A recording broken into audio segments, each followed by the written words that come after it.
After 22 years together, I still showed up when she asked. That night, it was simple, or it was supposed to be. She texted me around 10:36 p.m. A casual ping like nothing was unusual. Hey babe, can you pick me up? Too much wine lol. Office party ran late, grinning face with sweat. Of course I could. That's what we did. That's what we were, a team. She needed a ride, and I'd be there. That's how I always saw it. Anyway. The party was downtown, in the glassy office tower her firm rented out a few years back when they got their big funding round. You know the kind, all minimalist furniture, high ceilings, overpriced modern art no one really looks at. It was the kind of place where they gave you kombucha and therapy stipends and called it culture. I parked across the street in a 15-minute loading zone, engine running, half watching the stream of tipsy professionals spilling out of the lobby in small clusters. My fingers tapped on the steering wheel. I wasn't worried. Exactly. But I noticed the nervous energy sitting in my chest like static. I told myself it was the caffeine. The late hour. The week catching up to me. I cracked the window for some air. The night was cool, the kind that settles in your bones slowly. A breeze drifted in, along with faint laughter and the rhythmic pulse of music muffled by glass. That's when I heard her voice. It was unmistakable. Light, laced with charm. That particular tone she used when she wanted to be seen. Not by me, by someone new. I leaned slightly toward the sound, heart suddenly pounding in a way I didn't understand. Then I heard it. A few more nights like this, and I'll completely forget what it's like to live with him. Her words landed like cold water down my spine. She said it so casually, so effortlessly. Not angry, not frustrated. It wasn't some drunken slip from a woman venting about her husband. No, it was flirtation. Teasing. An inside joke with someone I couldn't see. I didn't know who she was talking to. I didn't want to know. I just sat there, frozen, as my breath caught in my throat. Then, just like that, I saw her emerge from the building. She was smiling, laughing at something over her shoulder. Whoever it was stayed inside. She turned her attention forward, brushed her hair back, and walked toward the car like everything was fine. Her heels clicked softly against the pavement. She looked like she'd stepped out of a lifestyle ad. Confident, elegant, a little too polished for a work party that was supposed to be casual. She opened the door, tossed her bag into the back seat, and slid into the passenger seat with that familiar sigh. Ugh. Thank you for coming. I owe you wine. Or a massage. Or maybe both. Her tone was light, effortless. She reached for the stereo, scrolled through my presets like she owned the dashboard. Can we play something mellow?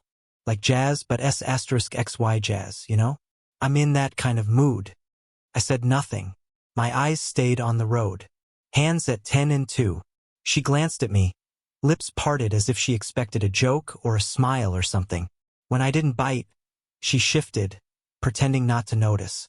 They had this amazing Malbec, she said, kicking off her heels, curling her bare feet under her like she always did when she was buzzed. I didn't even realize I drank so much until I stood up. Whoops. I still didn't respond. My fingers tightened around the wheel. I could feel the words rising in my chest like bile, but I swallowed them. Because what was I supposed to say? Who was he? How long have you been practicing lines like that? Do I even know you anymore? She kept talking, filling the silence with harmless office gossip. Jenna from sales got way too drunk again. Like, spilling her drink on Zio drunk. You should have seen his face. Oh, and Claire brought her new guy. Super tall, super awkward. Probably a coder. I nodded, barely. Just enough that it wouldn't seem too cold. But my mind wasn't there. I was still stuck on the way she said it. Forget what it's like to live with him. Not my husband. Not Mark. Just him. Like I was some inconvenient piece of background noise in a life she had already *N rewriting without me. I wanted to believe it was nothing. Maybe I misheard. Maybe I was being paranoid. But deep down, in that quiet place you don't talk about, I knew. You don't say something like that unless you mean it. You don't talk like that unless you've been thinking it for a while. You don't smile like that unless someone else is making you feel something. She leaned her head against the window and closed her eyes as we drove. God, I'm tired. We danced so much. I haven't danced in forever. I almost asked her when the last time we danced was. I almost reminded her that we used to. Kitchen slow dances at midnight, weddings, even that time in the rain outside our favorite diner. But I didn't. I just kept driving. The city lights passed in a blur. I stopped noticing the time. Her breathing slowed beside me, shallow and rhythmic, like she was falling asleep, or pretending to. The silence in the car wasn't peaceful. It was heavy, thick with everything I didn't want to say, everything I didn't want to believe.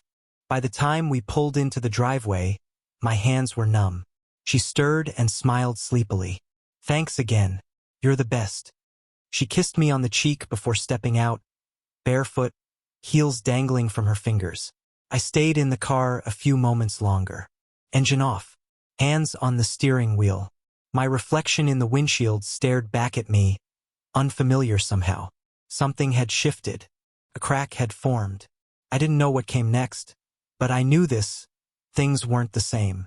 And maybe they hadn't been for a long time. I didn't sleep that night. I laid there in the dark beside her, staring up at the ceiling fan as it spun uselessly above us. Its slow rotation felt almost mocking, like it was moving while I was stuck. She fell asleep fast, like always, one hand curled loosely under her pillow, her breathing soft and even. You'd think someone carrying a secret might toss and turn, but not her. She looked peaceful, like nothing had happened. I, on the other hand, was unraveling in real time. I stared at her profile, dimly lit by the glow from the street lamp outside, and I didn't recognize it anymore. 22 years. 22 years of shared calendars, grocery lists, doctor visits, holidays, flat tires, Christmas lights. And now I was looking at her like she was a stranger on a train, a familiar face in an unfamiliar context. I wanted to believe it didn't mean anything, that what she said at the party was just a poorly timed joke, some tipsy nonsense meant to impress someone. But the more I turned it over in my mind, the more it didn't sit right, because it fit. It fit too well with everything else I'd been trying not to see. The new passwords. That started 6 months ago. She said she had to update them for work security. Fair enough. But then I noticed she changed the lock screen on her phone too. No more matching sunset photo of us from our anniversary trip to Maine. Just a generic pattern of waves. Cold. Impersonal. And then there was the scent. That new perfume. Stronger. Spicier. Not floral like the one she'd worn for years. I'd asked her about it once, and she just smiled and said, felt like switching things up. I didn't push. I liked seeing her happy. God, I wanted to see her happy. But now it felt like someone else picked it out for her. And then there was the fitness tracker. At first, I thought it was harmless. She got it for her birthday, one of those sleek little things that track steps, sleep, heart rate. She said she wanted to be healthier, to run in the mornings. But she wore it constantly, even in the shower, even at night. Once, when I joked about it, she said, "You never know when you'll need to count a calorie." She laughed. I didn't. And the phone calls. She started taking calls in the hallway, in the car, in the garage, always with headphones in like it was some top-secret mission. And every time I walked into the room, the conversation changed. It would go from soft laughter to a clipped, "All right, I'll call you back later." That wasn't normal. That wasn't us. And then there was Austin. She told me she was going to a women's business workshop in Austin 2 months ago. I helped her pack, gave her a pep talk about speaking up more in meetings. She came back tanned, relaxed, lighter.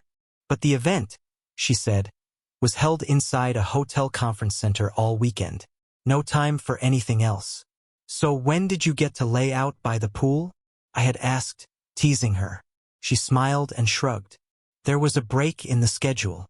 I didn't think anything of it. I wanted to believe her.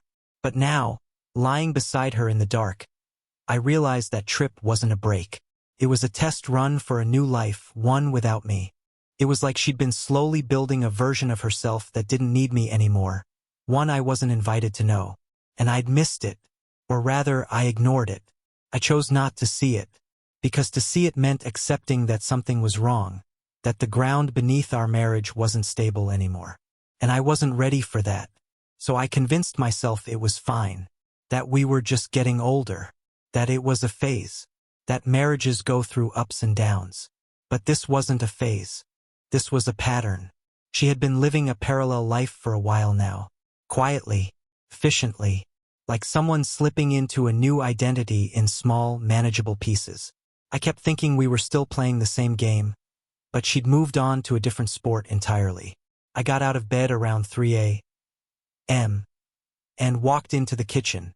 The floor was cold against my feet, but I didn't turn the light on. I stood there in the dark, looking at the quiet hum of the fridge and the empty chairs around the table. I remembered sitting here on our 10th anniversary, eating takeout from the Thai place she liked, laughing about how we were too lazy to make reservations. She said, "This is us. No show, no fuss, just real." I believed her. I opened the junk drawer, dug around until I found an old photo, one we'd kept tucked in a card from years ago. It was us at the lake house, maybe 2007, her hair messy from the wind, no makeup, grinning at me like I was the only person who existed. I sat down and stared at it for a long time. Where did that girl go? Where did we go? And why hadn't I noticed how far we drifted? At some point I fell asleep at the table, head resting in my arms like a teenager who missed curfew.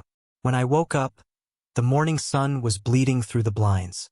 My back ached, my mouth was dry, and the photo was still in my hand. She was already up, making coffee.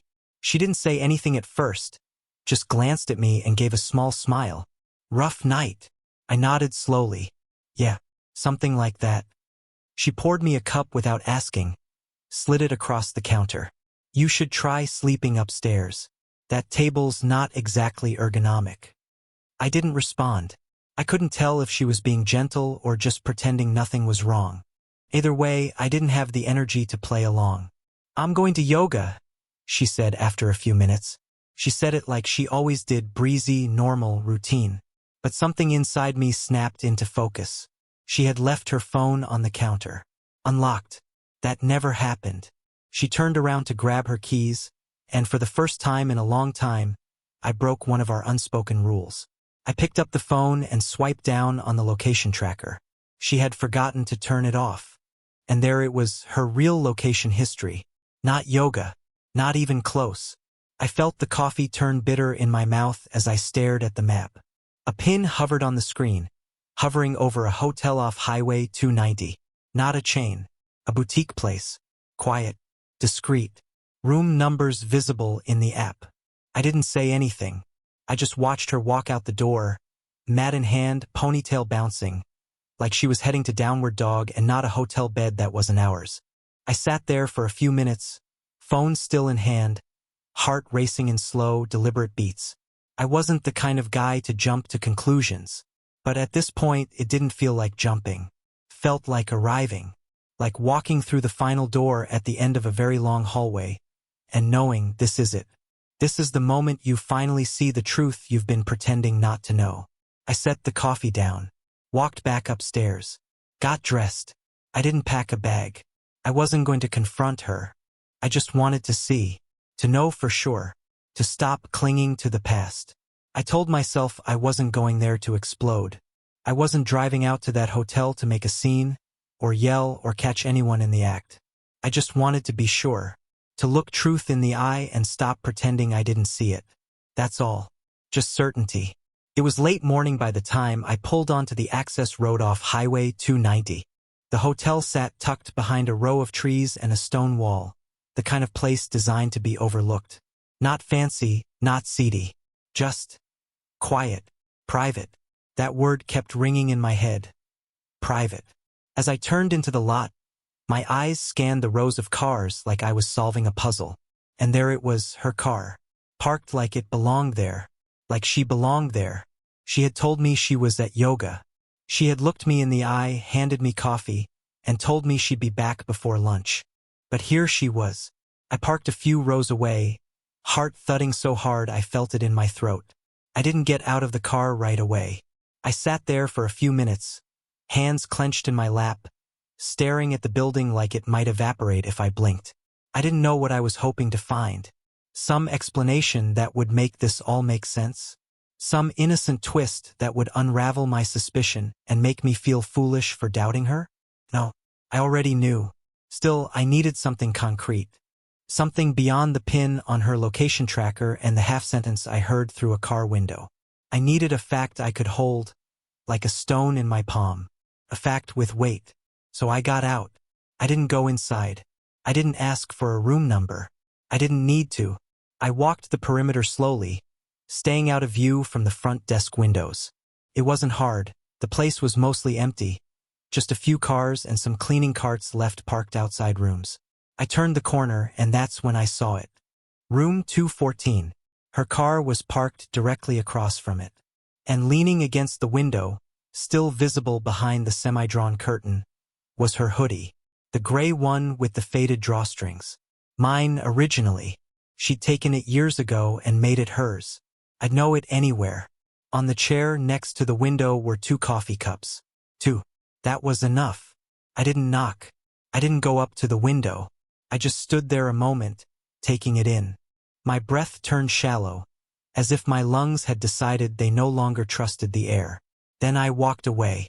I got in my car and drove home slowly, the engine humming softly beneath the weight of what I now understood. Every red light felt like a moment of mourning. Every green light, a betrayal of the version of me that had believed her. When I pulled into our driveway, it hit me how absurd all of it was. The flower beds I'd just replanted. The recycling bin I'd dragged to the curb. The Amazon package on the porch, probably some skincare product she didn't want me to know the price of. Our life looked so ordinary, like nothing was broken. Inside, the house smelled like coffee and lavender detergent. I stood there in the entryway, keys still in hand, and for a second, I didn't know what to do. I didn't know how to be here anymore. Not with what I knew now. But I did what I always do. I kept going. I went upstairs, opened the closet, and pulled out a small moving box I'd tucked away a few weeks earlier. Back when we had one of those quiet fights that doesn't go nuclear but still leaves ash everywhere. I had found myself packing a few things just to breathe. Some books, an old hoodie, a pair of shoes, nothing important. I told myself it was just temporary, just space. But now it felt like foreshadowing. I didn't pack her things. That would have been easy. And it wasn't about revenge. I packed ours. The photos. The anniversary cards. The little tokens we'd collected like emotional souvenirs. A movie ticket from our first date. A coaster from the bar we always went to. The pie recipe we wrote together during lockdown when we were bored and scared and still laughing. All of it. I packed it quietly like handling glass. Each item a version of us that no longer existed. Then I left. Not forever. But far enough. I drove to the small studio I'd rented last month after that quiet fight. The one where she said she needed space and I'd said, fine. I'd kept the lease going, thinking it might come in handy if things got worse. Turns out I was right. It wasn't much, 1 room, a kitchenette, and a couch that doubled as a bed, but it was clean. Empty in a good way. Honest.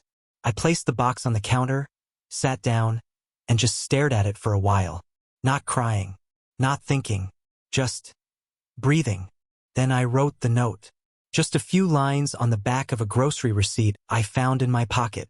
If you want to remember who you left, go. If not, throw the key away. But don't come back. I took a spare key off the ring and set it next to the box. Then I drove home. By the time I got back, she was in the shower. Steam drifted under the bathroom door, muffling the sound of running water. Her clothes were in a pile on the bed, including the hoodie still warm. I sat on the edge of the bed, holding the note in my hand. I thought about leaving it there on her pillow, but something told me that was too easy. So instead, I placed it on the kitchen counter, right next to the coffee maker, somewhere she'd see it, somewhere real. Then I left again, this time without hesitation. I didn't check my phone. I didn't drive aimlessly.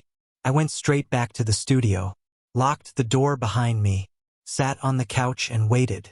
Waited to feel something, anger, grief, freedom. But all I felt was stillness. Like the part of me that had been holding everything together had finally let go. And now there was just space. Open, quiet, and somewhere across town, She would step out of the shower, towel off, and maybe wonder where I'd gone. And when she saw the note, that would be up to her. 2 days passed. No calls. No texts. No dramatic voicemail asking where I was or what I thought I was doing. Just silence. The kind that presses against your ears until you start hearing your own thoughts too clearly. I stayed in the studio, sleeping on the couch, eating whatever was easy. I didn't check her social media. I didn't drive past the house. I didn't need to. The note had done its job. The key was the variable. On the third morning, I heard footsteps outside the door. Not a knock. Just pacing. Back and forth. Slow. Like someone rehearsing what they might say if the door opened. I stayed seated. I wasn't hiding. I just wasn't rushing anymore. After a while, the lock turned. She stepped inside like she was entering a museum after hours. Careful, quiet, eyes scanning everything. The box was still on the counter where I'd left it.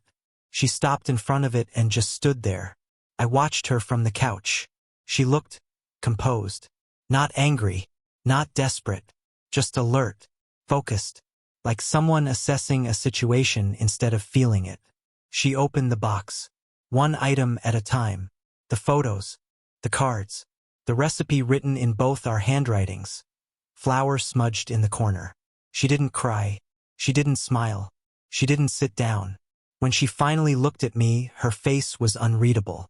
"So this is what you're doing," she said calmly. I nodded once. "This is where I am." She exhaled through her nose, like she was filing that away. "You could have talked to me." I didn't respond. Not because I didn't have words, but because I finally understood something. She wasn't confused. She wasn't caught off guard. She was adapting. She walked around the studio slowly, taking in the space. The single window, the thrift store lamp, the absence of her things. "You're being dramatic," she said almost gently. This didn't need to turn into an exile. That word stuck with me. Exile. As if I'd chosen this for effect. As if I were punishing her instead of protecting what was left of me. "I didn't leave to make a point," I said. "I left because I was already gone." That finally landed somewhere. I could tell. Not emotionally, but strategically. She tilted her head slightly, eyes narrowing just enough. "You don't know the whole story," she said. "You're reacting to fragments." I thought about the hotel. The hoodie. The room registered for 2. "I know enough," I replied. She closed the box and straightened. "So what now?" That was the moment I saw it clearly. She wasn't here to apologize. She wasn't here to explain. She was here to negotiate. I stood up. "Now you decide what that key means." She laughed once, short and humorless. "You're really doing this?" "Yes." Her expression hardened. Not with rage, but with resolve. "Fine," she said. "If you want space, take it. But don't pretend you're some wounded hero. People make mistakes." I looked at her, really looked. The woman I'd walked with at sunrise. The one who used to fall asleep during movies on my shoulder. She was gone. In front of me stood someone efficient, self-assured, already emotionally packed. "I'm not a hero," I said quietly. "I'm just done pretending this was a misunderstanding." She didn't answer, just picked up the key from the counter and held it between her fingers for a moment. Then she set it back down. "I'll be in touch," she said. Not a promise. A statement. She walked out without another word. I didn't follow. Later that night, my phone buzzed. "We need to talk." No drama. I stared at the screen for a long time before locking it and setting it face down. Because I finally understood something I should have learned sooner. This wasn't a conversation. It was the final round. We agreed to meet at a coffee shop we used to go to on Sundays. The kind of place that tries to make mismatched chairs feel intentional. They still had the same playlist going. Indie folk, vinyl crackle, slightly too loud for a conversation like the one we were about to have. She arrived on time, which somehow felt more pointed than if she'd been late. Hair pulled back, blazer, neutral lipstick, all business. No trace of wine-soaked charm or post-shower guilt. Just clean lines and clear eyes. She sat down across from me like we were about to sign closing papers on a house. I didn't speak first. She did. You're making a bigger deal out of this than it is. I blinked. That was her opening line. She stirred her coffee once, then looked up and met my eyes. It was a momentary distraction, she said. That's all it ever was. Momentary. Distraction. Like bumping into an ex at the grocery store. Like forgetting to reply to an email. She said it so cleanly, so calmly, like she'd practiced it in the mirror. Maybe she had. I didn't flinch. I didn't interrupt. She kept going. Look, I get that it upset you, that it felt like a betrayal. I'm not saying you're wrong to feel that way, but this? Moving out, playing the mysterious tortured artist, it's disproportionate. You're building a tragedy out of something that barely cracked the surface. I stared at her across the small round table, remembering the nights we sat here laughing over shared pastries. Remembering the time she cried into her chai after her dad had surgery. Remembering how she once reached across the table just to hold my wrist for no reason at all. None of that was here now. This woman was someone else. Efficient, steady, controlled, and somewhere, deeply convinced that she hadn't done anything unforgivable. If you keep turning this into a crisis, she said, I'll have to start defending myself. The words were measured. Not a threat, not an apology, just policy. That was the moment I knew she was gone. Not physically, emotionally, philosophically. The girl I met in a bookstore in 2001, the one who made fun of my tattered Hemingway novel, the one who made me pancakes when I had the flu, the one who danced barefoot in the kitchen because she couldn't help it. She wasn't here. In front of me sat a woman who believed, deeply and confidently, that she was right. That her version of the story was the rational one. I didn't make a scene.